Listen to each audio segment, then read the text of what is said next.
Hyderabad to Bengaluru హైవేకి మహర్దశ రానుంది. దీనికి కారణం ఇప్పుడు కేవలం 4 వరుసల రహదారిగా ఉన్న ఈ హైవే రాబోయే రోజుల్లో 12 వరుసల రహదారిగా మారబోతుంది.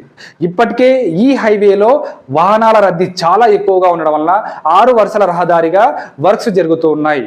దీనికి తోడు కేంద్ర ప్రభుత్వం ఈ హైవేని 12 వరుసల రహదారిగా మారుస్తూ ఈ రహదారి చుట్టూ స్పెషల్ ఎకనామిక్ జోన్స్ ని తీసుకురాబోతుంది. దీని ద్వారా ఎంతో మందికి ఎంప్లాయ్మెంట్ ని కల్పించబోతుంది ఈ రహదారి వెంబడి. మరి ఈ బెంగళూరు హైవేలో హైదరాబాద్ నగరానికి అతి తక్కువ దూరంలోనే ఉన్న షాద్ నగర్ మరియు బాలానగర్లో ఇప్పటికే ఎన్నో ఇండస్ట్రీస్ ఇక్కడ ఎస్టాబ్లిష్ చేయబడి ఎంతో మంది ఎంప్లాయ్మెంట్ ఇక్కడ ఆల్రెడీ జనరేట్ చేయబడి ఉంది.